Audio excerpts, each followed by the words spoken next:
সম্মানিত দিনদার পরহেজগার মুসলিম বৃন্দ, আসসালামু আলাইকুম ওয়া রাহমাতুল্লাহি ওয়া বারাকাতুহু।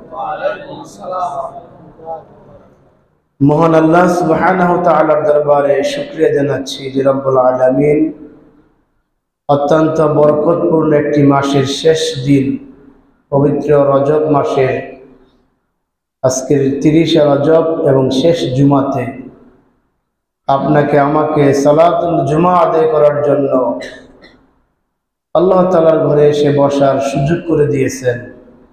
মহাগ্রন্থ আল কোরআনে কারীম থেকে কিছু কথা শোনার জন্য আমাদেরকে আল্লাহ তাআলা বাছাই করেছেন। এজন্য আমরা আল্লাহ তাআলার দরবারে শুকরিয়া জানাচ্ছি, আলহামদুলিল্লাহ। পাশাপাশি অসংখ্য অগণিত দরুদ এবং সালাম পেশ করছি আমাদের নবী সাইয়্যিদুল মুরসালিন খাতামুন নবিয়্যিন আখির নবী মুহাম্মদুর রাসূলুল্লাহ সাল্লাল্লাহু আলাইহি সাল্লামের প্রতি। আল্লাহুম্মা সাল্লি আলা মুহাম্মদ, আল্লাহুম্মা বারিক আলা মুহাম্মদ। সম্মানিত হাজিরিন, মহাগ্রন্থ আল কোরআনে কারীমের ধারাবাহিক এই সংক্ষিপ্ত আলোচনায় আজকে আমি তেলাওয়াত করেছি সূরা নাহলের 116, 117 এবং 118 নম্বর আয়াতে কারিমা। আল্লাহ সুবহানাহু ওয়া তাআলার দরবারে তৌফিক কামনা করছি, তিনি যেন আমাকে নির্ধারিত সময়ের মধ্যে এই তেলাওয়াতকৃত আয়াতে কারিমার আলোকে কিছু কথা বলার জন্য তৌফিক দান করেন। প্রয়োজনীয় ইলম যাতে আল্লাহ তাআলা আমাকে দান করেন, সেই তৌফিক কামনা করছি। যারা আমরা শুনছি, আমাদের সকলকে যেন কোরআনের আলোকে আমাদের জীবনকে চালাবার সুযোগ করে দেন, বলেন আমিন। মুসলমানের জীবন যদি কোরআনের আলোকে না চালাতে পারে, তাহলে কিয়ামতের দিন এই মুসলমান হবে চরম ক্ষতিগ্রস্ত। আজকে যে 3টি আয়াতে কারিমা তেলাওয়াত করেছি, এই 3টি আয়াতে কারিমার মূল যে আলোচ্য বিষয়, সেটি হলো আল্লাহ তাআলা কোরআনে যা দিয়েছেন, রাসূলের হাদিসের মাধ্যমে আমাদের কাছে যা এসেছে, আমাদের জীবনে একমাত্র সে বিষয়ে আমল করা। আমাদের আগে একটা জাতি পৃথিবীতে ছিল, ইহুদি জাতি। ইউসুফ আলাইহিস সালামের পিতা ইয়াকুব আলাইহিস সালাম, তার বংশধর থেকে শুরু হয়েছিল ইহুদি জাতি। এই ইহুদি জাতিদের মধ্যে আল্লাহ তাআলা তাওরাত নামক আসমানী গ্রন্থ দিয়েছিলেন।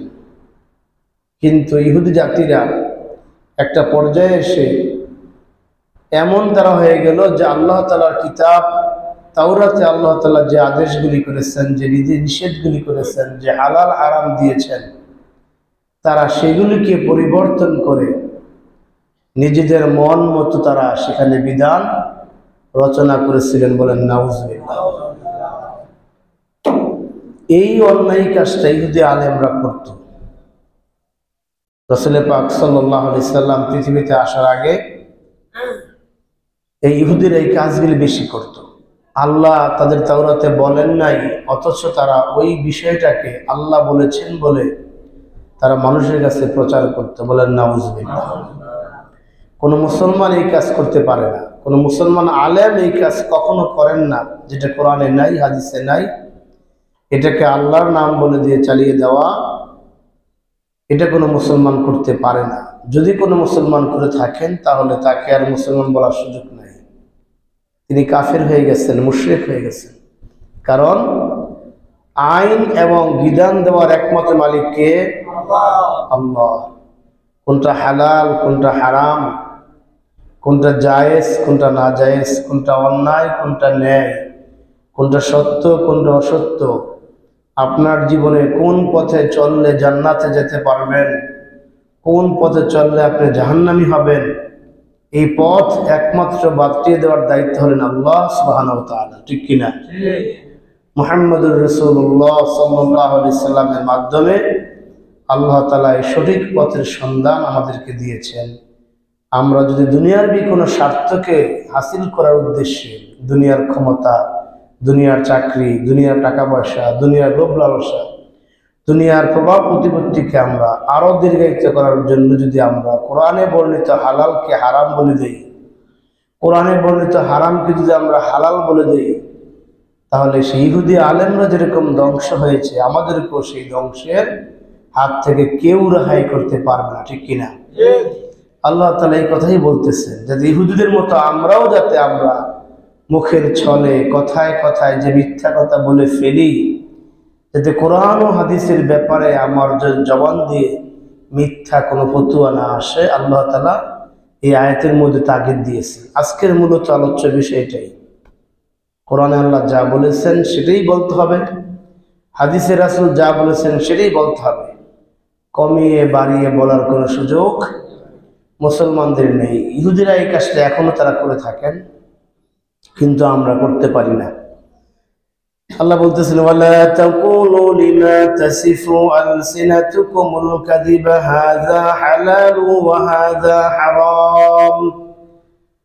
তোমরা কথায় কথায় যেরকম মিথ্যা কথা বলে ফেলো, তোমাদের সেই মিথ্যা কথার ছলের মাঝখানে যেন এরকম কোনো বক্তব্য না এসে যায় যে হাযা হালালুন, এটা হালাল, ওয়া হাযা হারামুন, এটা হারাম।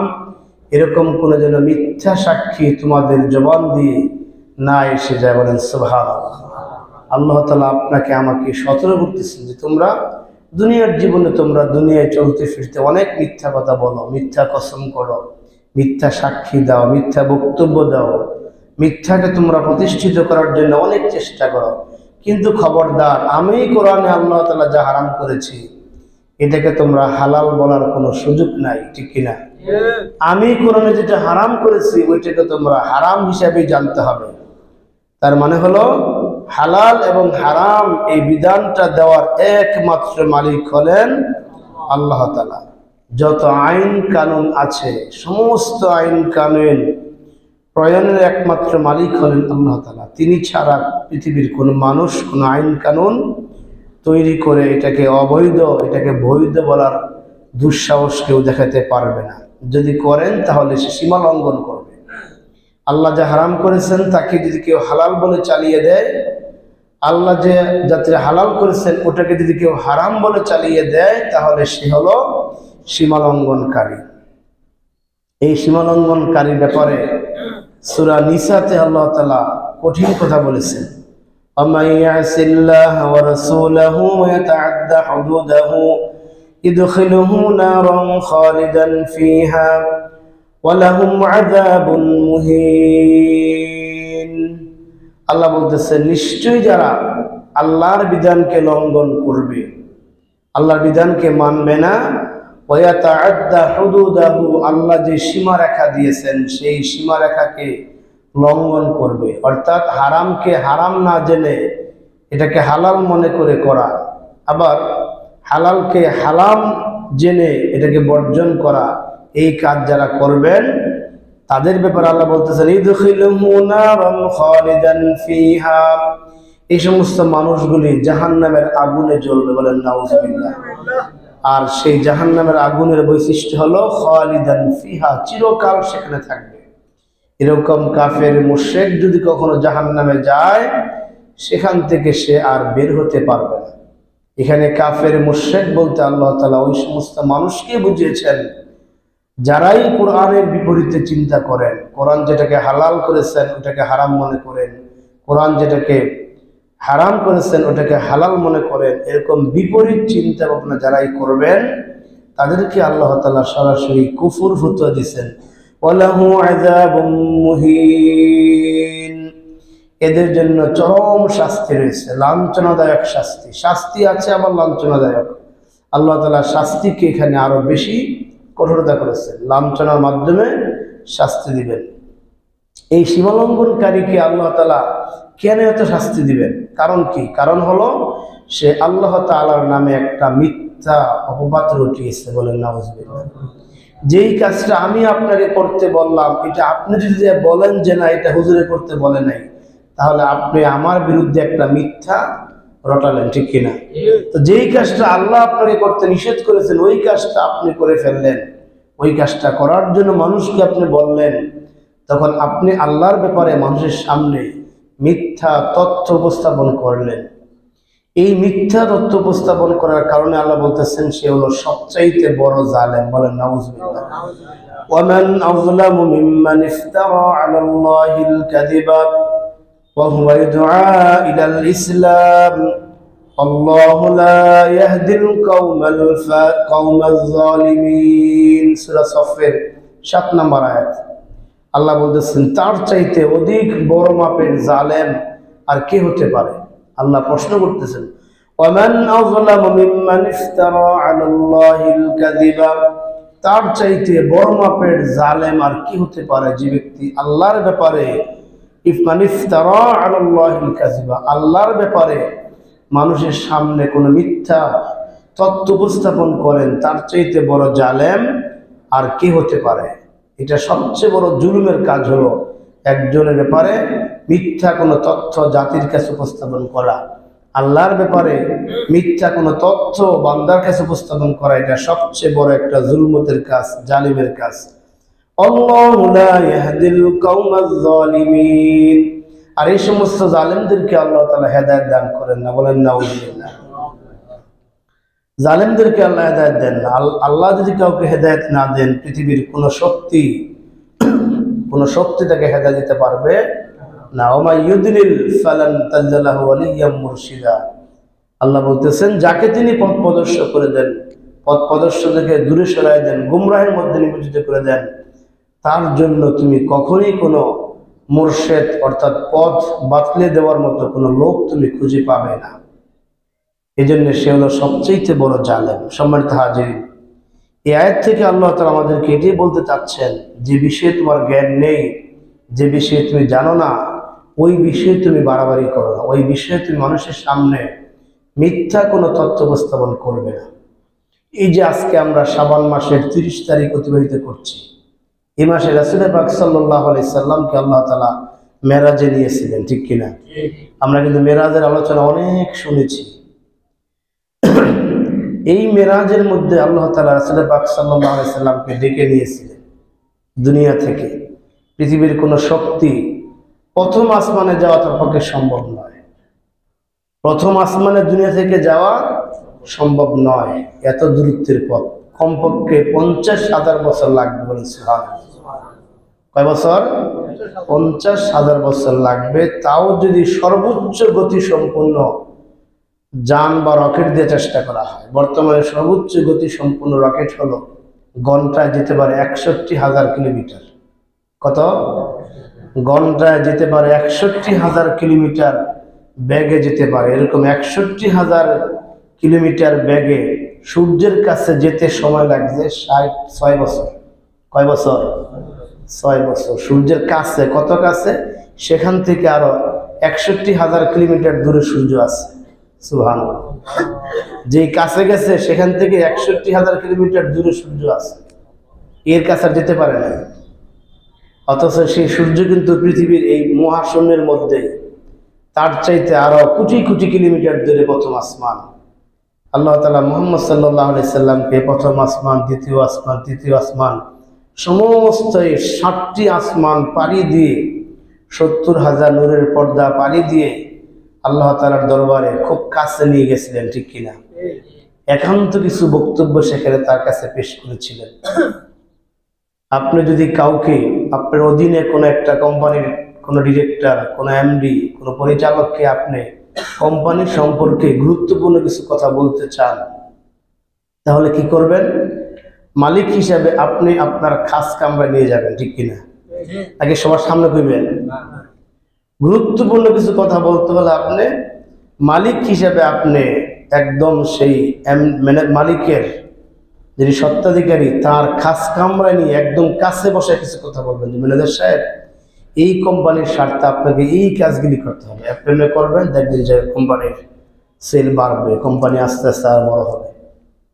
আল্লাহ তাআলা মুহাম্মদ সাল্লাল্লাহু আলাইহি সাল্লামকে যেই সময় মেরাজ ঘটিয়েছিলেন, তার মাত্র 3 বছর পর তিনি মদিনার প্রেসিডেন্ট হবেন, বলেন সুবহানাল্লাহ। মাত্র 3 বছর পর। আল্লাহ রাসূল জানতেন না, নবুয়তের 10ম বছর বয়সে, যেই বছর চাচা আবু তালেব মারা গিয়েছিলেন, যে বছর খাদিজা রাদিয়াল্লাহু তাআলা আনহা মারা গিয়েছিলেন, বড় একটা দুঃসময়ের বছর ছিল। আল্লাহ তাআলা মুহাম্মদ সাল্লাল্লাহু আলাইহি সাল্লামকে একেবারে সে আরশে আজিমে নিয়ে 19টা কথা বলেছিলেন। কয়টা কথা? 19টা কথা। সূরা বনী ইসরাঈল আলোচনা আছে, ইনশাআল্লাহ আমরা সামনে আলোচনা করব। এরপরেই সূরা বনী ইসরাঈল। আমরা সেখানে আলোচনা করব। সেই 19টা কথার মধ্যে একটা কথা ছিল, রাসূলকে আল্লাহ বললেন ওয়ালা তাকফু মা লাইসা লাকা বিহি ইলম, হে আমার প্রিয় হাবিব, যে বিষয়ে আপনার জ্ঞান নাই সে বিষয়ে আপনি কখনো কোনো বাড়াবাড়ি করবেন না। বলেন সুবহানাল্লাহ। কাকে বলতেছেন? আল্লাহ রাসূলকে বলতেছেন। আমি আপনার তো কোনো হিসাবই নেই, যে বিষয়ে আমাদের জ্ঞান নাই। এই যে আমরা ফতোয়াবাজি করি, আমরা কথায় কথা ফতোয়া দিয়ে দেই, অথচ জানি না। আল্লাহ রাসূলকে বলতেছেন লা তাকফু মা লাইসা লাকা বিহি ইলমুন, হে রাসূল, যে বিষয়ে আপনার জ্ঞান নাই আপনি সে বিষয়ে কখনোই কোনো বিষয়ে বাড়াবাড়ি করবেন না। সুবহানাল্লাহ। 19টা কথার মধ্যে একটা কথা ছিল, ইন্নাস সামআ ওয়াল বাসারা ওয়াল ফুআদা কুল্লু উলাইকা কানা আনহু মাসউলা, নিশ্চয় আপনার শ্রবণ শক্তি, আপনার দৃষ্টি শক্তি, এসব বিষয়ে এবং আপনার অন্তঃকরণ শক্তি, এসব বিষয়ে কঠিন কিয়ামতের দিন আপনাকে প্রশ্ন করা হবে। বলেন সুবহানাল্লাহ। আপনাকে জিজ্ঞেস করা হবে আপনি কথায় কথায় মানুষকে কি ফতোয়া দিয়েছেন। এখন তো আমাদের সমাজে কথায় কথায় ফতোয়া দিয়ে থাকেন, এটা জায়েজ, এটা হারাম, এটা জায়েজ না। নিশ্চিত স্ত্রী তালাক হয়েছে, 3টা শব্দ বলে ফেলেছে, একজন ফতোয়া দিচ্ছেন, কয় না তালাক হয় না, রাগের মাথায় বলে বলছে তালাক হয়ে গেছে। দেয় কিনা ফতোয়া? গ্রামের মুরব্বীরা, সালিশা ফতোয়া দিয়ে দেয়, কয় রাগের মাথায় বলে বলছে। আরে বাবা, তালাক তো মানুষের আগেই দেয়, নাকি হাসতে থেকেও তালাক দেয়? হাসতে হাসতে কেউ তালাক দেন, এটা রাগের বিষয়, রাগ হয়ে দেওয়া হয়, এটা ফতোয়া দিয়ে দেওয়া হয়, এটা তালাক হয় নাই। আল্লাহ রাসূলকে বলে দিলেন, খবরদার, আপনি যত কথা বলবেন না জেনে না বুঝে কোনো কথা বলবেন না, আপনাকে কঠিন কিয়ামতের দিন এইসব বিষয়ে আপনাকে জিজ্ঞেস করা হবে। এই জন্য আমাদের জন্য উচিত হলো আমরা না জেনে না বুঝে কখনো কোনো কথা বলতে যাব না। এটা বললে সে সবচেয়ে বড় জুলুম করলো। ইন্নাল্লাযীনা ইফতারুনা আলাল্লাহিল কাযিবা লা ইফলিহুন, আর এই সমস্ত ব্যক্তিরা দুনিয়াতে সফল হলেও আখিরাতে তার সফলতা নাই। হয়তো উল্টা পাল্টা ফতোয়া দিয়া, উল্টা পাল্টা বক্তব্য দিয়া দুনিয়ার কিছু সুযোগ সুবিধা সে কামাই করতে পারবে, কিন্তু আল্লাহ বলেন সে আখিরাতে চরমভাবে ক্ষতিগ্রস্ত হবে। লা ইফলিহুন, সে ক্ষতিগ্রস্ত হবে। এই ব্যক্তিকে আল্লাহ তাআলা কখনোই আখিরাতে কোনো প্রকার সুযোগ দিবেন না। রাসূল পাক সাল্লাল্লাহু আলাইহি সাল্লাম বুখারী শরীফের হাদিসে ইরশাদ করেছেন যে আখিরাতে সবচেয়ে বেশি ক্ষতিগ্রস্ত হবে দুনিয়াতে যে সমস্ত মানুষগুলি দ্বিমুখী নীতি অবলম্বন করেছে, যেখানে গিয়েছেন সেখানে ওই পক্ষে কথা বলেছেন। আল্লাহ রাসূল বলেন তাজিদু মিন শাররিন নাসি ইয়াওমাল কিয়ামাতি ইনদাল্লাহি যুল ওয়াজহাইন, আপনি কিছু মানুষকে পাবেন কিয়ামতের দিন যে মানুষগুলি সবচেয়ে বেশি ক্ষতিগ্রস্ত হবে, সেই মানুষ হলো দুনিয়াতে দ্বিমুখী ছিল।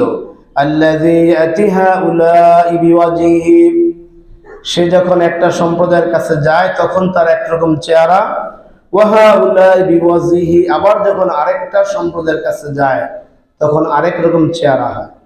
সে যখন হিন্দুদের মন্দির পরিদর্শন করতে যায় তখন সে দুর্গা বা তাদের মন্দিরের, তাদের মূর্তিগুলির চরম প্রশংসা করে এসে, আবার সে যখন বৌদ্ধদের কোনো গির্জাতে যায়, সে খ্রিস্টানদের কোনো গির্জাতে যায়, তখন সে গিয়ে যিশু খ্রিস্টু খ্রিস্টানদের অথবা বৌদ্ধদের সেই চরম সেখানে গিয়ে তাদের তারিফ করে আসে। আবার যখন মসজিদে আসে তখন আগের কাতারে বসে আবার ইসলামের খুব তারিফ গায়। এরকম মানুষ আছে না নাই? আছে, আছে। বিশেষ করে যারা রাজনীতি করেন তাদের মধ্যে এই দ্বিমুখী নীতি অবলম্বন দেখা যায়। ওয়াজের মঞ্চে এসে ফডর কিছু কথা বলেন কোরআন হাদিসে, আবার একই ব্যক্তি যখন বৌদ্ধদের মাজারে যান তখন সেখানে গিয়ে বলেন যে পৃথিবীতে সবচেয়ে শান্তির ধর্ম হলো বৌদ্ধ ধর্ম। বলেন নাউজুবিল্লাহ। সেখানে কোনো শান্তি নাই, মারামারি, কাটাকাটি, রক্তপাত। সেখানে পাশের মিয়ানমারে দেখছি না আমরা মুসলমানদের কিভাবে হত্যা করেছে, কোনো শান্তি সেখানে নাই। সুতরাং শান্তির ধর্ম কি? ইসলাম। এই জন্য রাসূল পাক সাল্লাল্লাহু আলাইহি সাল্লাম বলেছেন এই দ্বিমুখী নীতি অবলম্বনকারীরা কিয়ামতের দিন সবচেয়ে বেশি লাঞ্ছিত হবে। সম্মানিত হাজিরিন, এই আয়াত থেকে আমাদের শিক্ষা হলো, যা আমরা জানবো না সে বিষয়ে আমরা কোনো কথা বলবো না। আল্লাহ তাআলা কোরআনে যা বলেছেন সেটাই আমরা বলবো, এর বাহিরে আমরা বানিয়ে ঘুরিয়ে পেঁচিয়ে কোনো কিছু বলার আমরা চেষ্টা করব না। যদি আমরা বলি তাহলে আমরা জালেম হয়ে যাব এবং সেই জালেমদেরকে আল্লাহ তাআলা কঠিন কিয়ামতের দিনে কঠিন শাস্তি দিবেন। এরপরে আল্লাহ তাআলা পরে বলতেছেন, মাতাউন কলিল ওয়া লাহুম আযাবুন আলীম। এরকম ব্যক্তির চূড়ান্ত শাস্তির ঘোষণা আল্লাহ দিচ্ছেন যে মাতাউন কলিল, দুনিয়ার মধ্যে সে সামান্য কিছু ব্যক্তি, সামান্য কিছু সংভোগ সে পাবে, সামান্য কিছু সুযোগ সুবিধা সে পাবে। কিরকম সুযোগ সুবিধা? যদি একজন ব্যক্তি কোনো ব্যক্তিকে মিথ্যা ফতোয়া দিয়ে তাকে জিতায় দেয়, তাহলে সে হয়তো কিছু হাদিয়া তাকে দিবে। 10,000 20,000 টাকা দিলেন, একজন ব্যক্তি একটা অন্যায় কাজ করেছে, শরীয়তের দৃষ্টিতে শাস্তিযোগ্য অপরাধ, কিন্তু আপনি ঘুরিয়ে ফিরে একটা ফতোয়া দিলেন, ওই ব্যক্তি খুশি হয়ে আপনাকে 10,000 টাকা দিল। হয় কি এরকম? হতে পারে। আবার আপনি ওই যে নেতা হয়ে যখন মন্দিরে গিয়ে তাদের প্রশংসা করলেন, খুশি হয়ে কিছু ভোট আপনি পাইলেন কিনা? অনেক নেতার বক্তব্য কিন্তু এখন চেঞ্জ হয়ে গেছে। এখন তারা আগের সুরে কথা বলতেছেন না। ভারতকে খুশি করার জন্য, ইন্ডিয়াকে খুশি করার জন্য কোরআনের বিপরীত তারা কথা এখন বলতেছেন। আল্লাহ বলতেছেন যে কোরআনের বিপরীতে কিছু কথা বলার কারণে ভারত তোমার প্রতি খুশি হবে, তোমাকে আবার বাংলাদেশে ক্ষমতায় বসাবে। এটা আল্লাহর দৃষ্টিতে মাতাউন কলিল, একেবারে সামান্য একটা সুযোগ। এটা দুনিয়ার মধ্যে কিছু তুমি সামান্য সুযোগ পাবে, তবে তোমার যে শাস্তি সেটা আল্লাহ তাআলা রাখবেন কোথায়? ওয়ালাহুম আযাবুন আলীম। আখিরাতে আল্লাহ তাআলা তোমার জন্য কঠিন শাস্তি রেখেছেন। কোরআনের বহু জায়গায় এই বিষয়গুলো আলোচনা করা হয়েছে যে যারাই দুনিয়াবি কোনো স্বার্থের জন্য আল্লাহর আয়াতগুলোকে বিক্রি করে, আল্লাহর বিধানগুলিকে তার অবলম্বন হিসেবে গ্রহণ করে নেয় দুনিয়ার স্বার্থ হাসিল করার জন্য, তাদের জন্য আল্লাহ কঠিন শাস্তি রেখেছেন। যেমন সূরা ইউনূসের 69 এবং 70 নম্বর আয়াতে আল্লাহ বলতেছেন, কুল ইন্নাল্লাযীনা ইফতারুনা আলাল্লাহিল কাযিবা লা ইফলিহুন। রাসূল, আপনি বলে দেন এই সমস্ত উম্মতদেরকে যারা কোরআন বিক্রি করে, হাদিস বিক্রি করে দুনিয়াবি কিছু সুযোগ সুবিধা ভোগ করতে চায়, এদেরকে বলে দিন লা ইফলিহুন, এরা কখনোই সফলকাম হবে না আখিরাতে। বলেন নাউযুবিল্লাহ। মাতাউন ফিদ দুনিয়া সুম্মা ইলাইনা মারজিউহুম। দুনিয়ার জীবনে তারা কিছু ভোগ করবে, দুনিয়ার জীবনে মন্ত্রী হবে, এমপি হবে, সুখ স্বাচ্ছন্দ্যে কিছুদিন তারা কাটাবে, কিন্তু শেষ পর্যন্ত সুম্মা ইলাইনা মারজিউহুম, আমার কাছে ফিরে আসতে হবে। যখন আসবে সুম্মা নুযীকুহুমুল আযাবাশ শাদীদ, যখন তারা আসবে আমার কাছে তখন তাদেরকে আমি কঠিন শাস্তিতে গ্রেফতার করব। বিমা কানু ইয়াকফুরুন, কেননা তারা কিছু কিছু ক্ষেত্রে এই সমস্ত কথা বলতে গিয়া কুফরি পর্যন্ত করে ফেলেছে। বলেন নাউযুবিল্লাহ। কোরআনের ব্যাপারে, হাদিসের ব্যাপারে কিছু কিছু কথা বলতে গিয়ে অনেক সময় না জানার কারণে অথবা কাউকে খুশি করার জন্য কেউ কুফরি কথা পর্যন্ত বলে ফেলেন কিনা? আমাদের এক নেতা বলেছেন ইসলামের রাজনীতি নাই। বলেন নাউযুবিল্লাহ। এটা যদি কেউ বিশ্বাস করে তাহলে সে কাফের হয়ে গেছে। নাউযুবিল্লাহ। এক নেতা বলছে কিনা ইসলামের সাথে, কোরআনের সাথে, ধর্মের সাথে রাজনীতির কোনো সম্পর্ক নাই। এটি একেবারে একটা কুফরি বক্তব্য, যে বক্তব্যটা গত কয়েক বছর আমরা বেশি শুনেছি, বেশি আমাদেরকে শোনানো হয়েছে। এখন আবার সেই পক্ষ আবার ইন্ডিয়াকে খুশি করার জন্য, ক্ষমতা দেওয়ার জন্য তারাই ওদের সঙ্গে কথা বলতেছে। অথচ দুনিয়ার সমস্ত উলামা একরামরা একমত, কোরআনে আল্লাহ তাআলা রাজনীতি বিষয়ে প্রায় 5 শতাধিক আয়াত নাযিল করেছেন। বলেন সুবহানাল্লাহ। আপনাকে 3টা প্রশ্ন কবরে করা হবে, 3টা প্রশ্ন রাজনৈতিক প্রশ্ন। যদি ব্যাখ্যা বিশ্লেষণ করি আপনি স্বীকার করতে হবে 3টা প্রশ্ন রাজনৈতিক প্রশ্ন। প্রথম প্রশ্ন কি? মান রব্বুকা। এখানে রব বলতে কি বুঝিয়েছে? যে দুনিয়াতে তুমি কার রাজত্বে ছিলা, কার রাজত্ব গ্রহণ করেছিলা, এটা হলো একটা রাজনৈতিক প্রশ্ন। মান রব্বুকা, তুমি কি বিশ্বাস করেছিলে যে সার্বভৌম ক্ষমতার মালিক আল্লাহ, নাকি ক্ষমতার মালিক জনগণ? তুমি যদি বিশ্বাস করে থাকো যে সকল ক্ষমতার মালিক জনগণ, তাহলে তুমি রব আল্লাহকে বলতে পারবে না। অথচ আমাদের দেশে রাজনীতি করেন, প্রত্যেকে বলেন যে সব ক্ষমতার মালিক কে? জনগণ। নাউজুবিল্লাহ। এটা বললে সরাসরি কোরআনকে অস্বীকার করা হবে। কোরআনে বহু জায়গায় বলেছেন আল্লাহু আলা কুল্লি শাইইন কাদির, সমস্ত ক্ষমতার মালিক একমাত্র আল্লাহ। তা কেউ যদি দুনিয়াতে সমস্ত ক্ষমতার মালিক আল্লাহকে মনে না করতে পারবে, আল্লাহর সার্বভৌমত্বকে সে গ্রহণ করতে না পারবে, কবরে গিয়ে সে বলতে পারবে না রব্বি আল্লাহ। তাহলে এই প্রশ্ন কি হলো? এটা রাজনীতি প্রশ্ন। দ্বিতীয় প্রশ্ন কি হবে? মান দীনুকা, এটাও রাজনীতি প্রশ্ন। তুমি কোন ফর্মুলায় তোমার জীবন যেমন চালিয়েছো?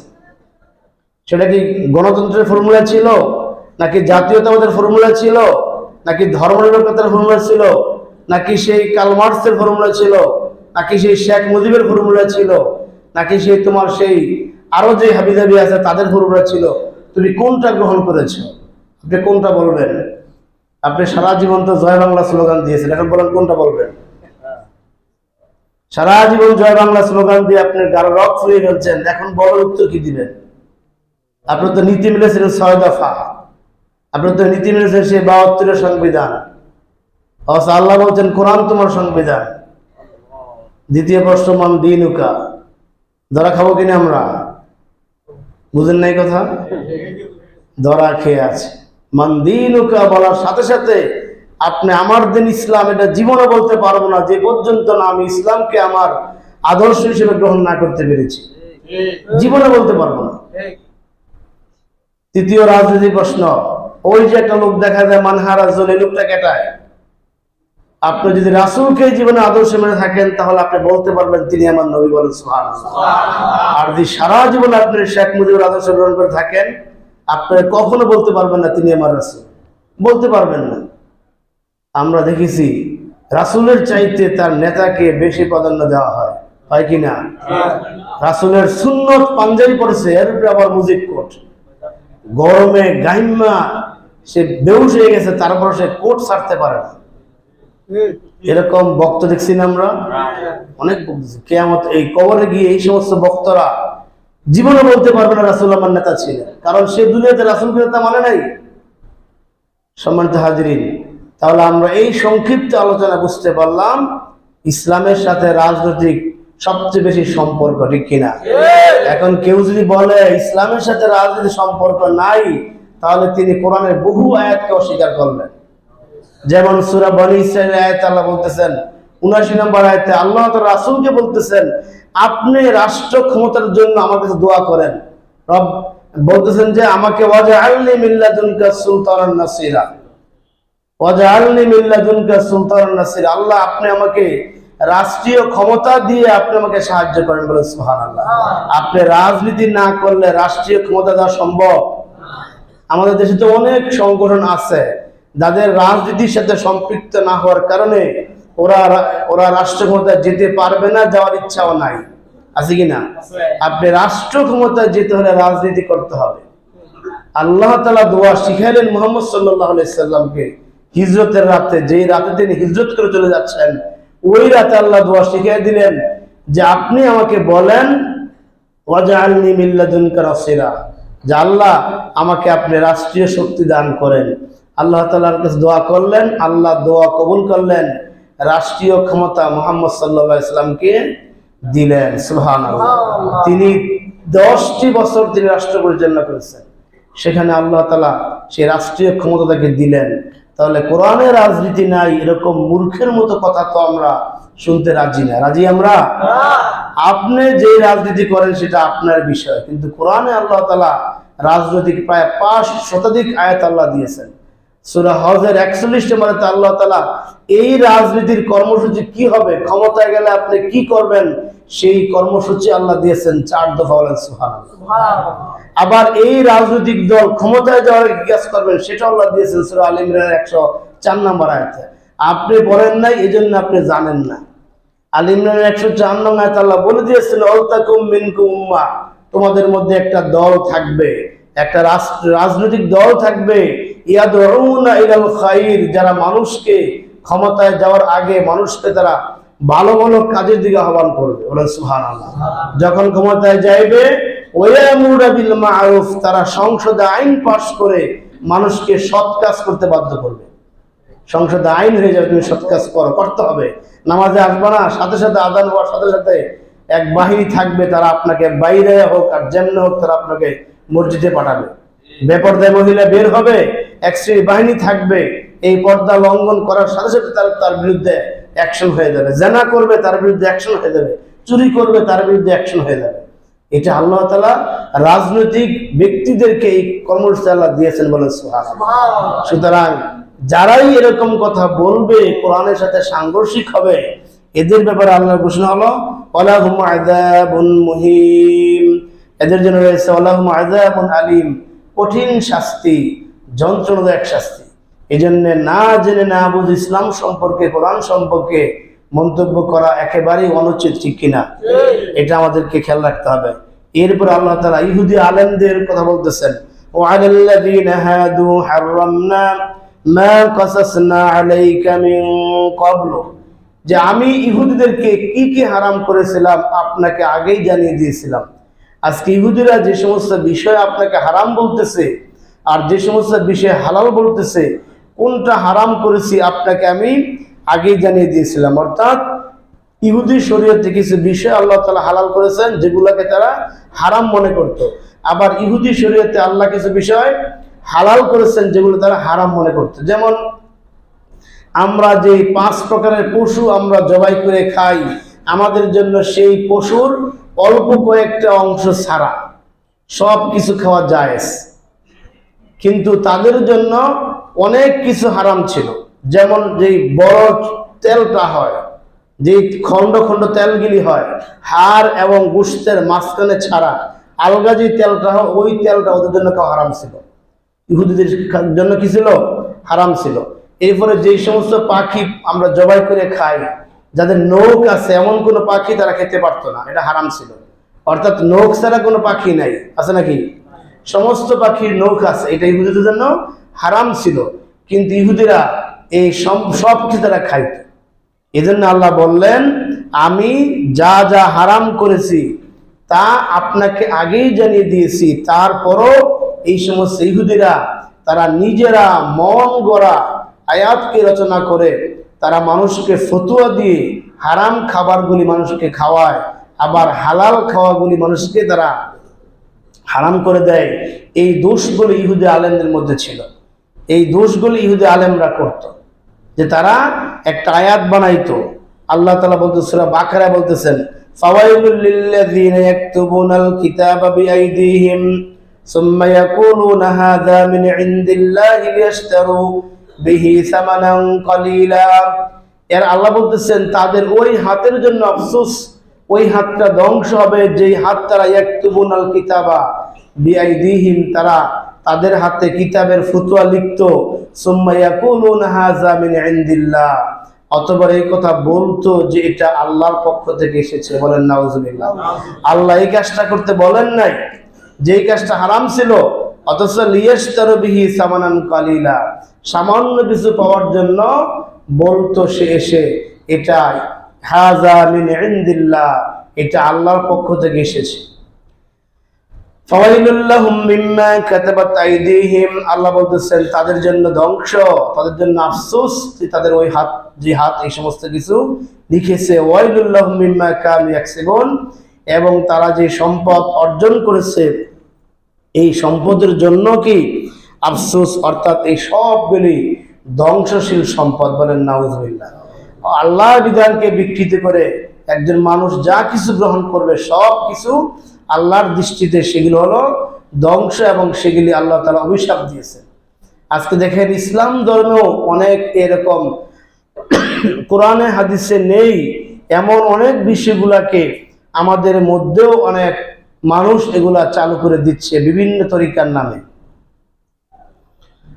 আমি গত পরশুদিন মঙ্গলবার দিন, আমি এলাকার নামটা এই জন্য বলতেছি, যদি ওই এলাকার কেউ থাকেন নিরপেক্ষ দৃষ্টিতে কোরআনের পক্ষের দৃষ্টি নিয়ে আপনাকে বুঝার জন্য বলতেছি, নতুবা আমি সেই এলাকার নাম বলতাম না। এই বলার কারণ কি? বলার কারণ হলো যে ওই এলাকায় আবার ওই আলেম ছাড়া অন্য কোনো আলেমদেরকে দাওয়াত দেন না। অন্য কোনো মতাদর্শের আলেম তাদের কাছে যে ওয়াজ করুক সেই সুযোগ তারা দেন না। অন্য কোনো মতাদর্শের আলেম তাদের মসজিদে ইমামতি রাখেন না, তাদের যে সন্তানগুলি মাদ্রাসায় পড়ান এরকম মতাদর্শের মাদ্রাসায় পড়ান, যার ফলে ওই এলাকায় সঠিক তথ্যগুলি প্রচার করার মধ্যে কেউ নাই। আমি গত মঙ্গলবার দিন আমার এক আত্মীয় মারা গেছিল, জাহাঙ্গীর, বা জোহর জানাজা হয়েছিল। জাহাঙ্গীর চিনেন তো সবাই, জাহাঙ্গীর, বিমরাবা, হারিন্দা, মধুখালী, ওই যে সাইডটা আছে। আমি ওই এলাকার কথা বলতেছি। উদ্দেশ্য হলো, যদি কেউ এলাকার থাকেন এখানে বা আপনার আত্মীয় স্বজন থাকে, আপনি কোরআনের পক্ষে, রসুলের পক্ষে আপনার বিবেকটাকে খাটিয়ে আপনি কথাগুলো বুঝবেন, বুঝাবেন। কারণ ওই অঞ্চলে আমাদেরকে বলার সুযোগ নাই, তারা আমাদেরকে বলার সুযোগ দেয় না। কোনো মাহফিলে দাওয়াত দেয় না, কোনো মসজিদে কথা বলতে দেয় না, কোথাও কোনো সুযোগ দেয় না, যার ফলে আমরা এগুলো বলতে পারি না। জানাজা হলো, জানাজা হওয়ার পর এই লাশটাকে মাঝখানে রেখে এখানে দাঁড়িয়ে ইয়া নবী সালাম আলাইকা বলার কি যুক্তি আছে? বলেন, কোন যুক্তি আছে? আল্লাহ রাসূল সাল্লাল্লাহু আলাইহি সাল্লামের জামানায় অনেক সাহাবীর জানাজা তিনি পড়িয়েছেন। জানাজা পড়িয়ে তিনি দেরি করেন নাই, সাথে সাথে লাশটা দাফন করেছেন। তার জামানায় সিস্টেম ছিল, আমরা যেরকম এখন একটা মাঠে জানাজা পড়ি, মাঠে জানাজা পড়ে এরপরে কবরস্থানে নিয়ে যাই। আর রাসূলের জামানায় সিস্টেম ছিল, সেই কবরস্থানের পাশেই মাঠ ছিল, সেখানে নামাজ পড়তেন, সেখানে দাফন করতেন। অর্থাৎ দূর থেকে বহন করার প্রয়োজন ছিল না। যারা জানাজা শরীক করতেন তারাও কি দাফনে শরীক হইতেন। আল্লাহ রাসূল তার জীবদ্দশায় কোনো সাহাবীর কবরের সামনে এই জানাজা শেষ করে লাশটাকে সামনে রাখা কখনো ইয়া নবী সালাম আলাইকা এই দুরূদ পড়েন নাই, এরকম দোয়া করেন নাই। আল্লাহ রাসূলের সাহাবীর এই কাজটা করেন নাই, তাবিউরা করেন নাই। এই ১৫০০ বছর পরে এসে এই যে আপনারা এই কাজটা করতেছেন, এটার দলিল কি আছে? দলিল কোরআন হাদিসের বৈধ কোনো দলিল নাই। তাদের মুখে অনেক দলিল আছে, তারা অনেক দলিল বার করে এই ইহুদিদের মতো বলেন হাযা মিন ইনদিল্লাহ, এটা আল্লাহর বক্তব্য, এটা রাসূল করেছেন, এটা আল্লাহ করেছেন। আবার হাত তুলে কি বলেন? আসসালাতু ওয়াসসালামু আলাইকা ইয়া রাসূলুল্লাহ, বলে কিনা? যারা ওই এলাকায় আছেন তারা জানেন। আযানের আগে বলেন আসসালাতু ওয়াসসালামু আলাইকা ইয়া রাসূলুল্লাহ, বলে কিনা? বলে। আযান যখন মাইক ছাড়েন, মাইকটা স্টার্ট দিয়েই তারা বলেন আসসালাতু ওয়াসসালামু আলাইকা ইয়া রাসূলুল্লাহ।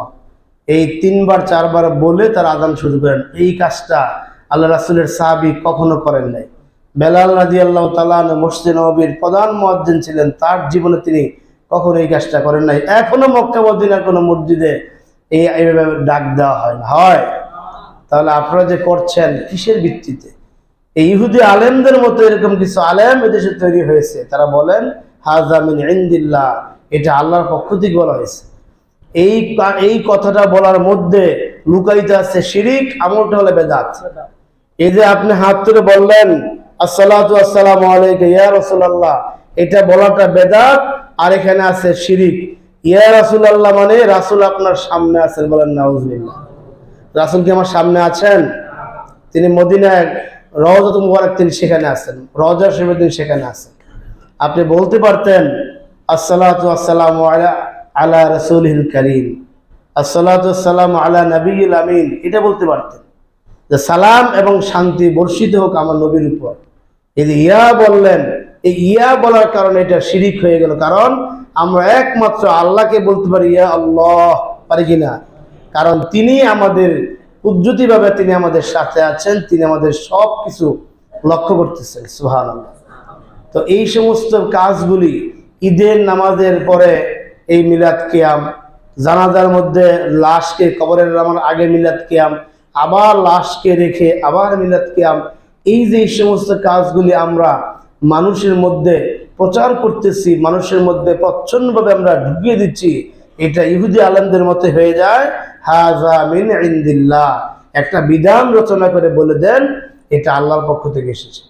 এই জন্য আমি বলবো যে আমাদের কেউ যেন আমরা এই কাজটা না করি, যে বিষয়টা কোরআনে নাই, যে বিষয়টা হাদিসে নাই, যে বিষয়টা রাসূল পাক সাল্লাল্লাহু আলাইহি সাল্লাম করেন নাই, সাহাবায়ে কেরাম করেন নাই, এরকম সকল বিষয় যদি আমরা নিয়ে বাড়াবাড়ি করি, আল্লাহ বলতেছেন এই বাড়াবাড়ির কারণে তোমরা জালেম হয়ে গেলে, আর এই জালেম হওয়ার জন্য তোমরা নিজেরা দায়ী।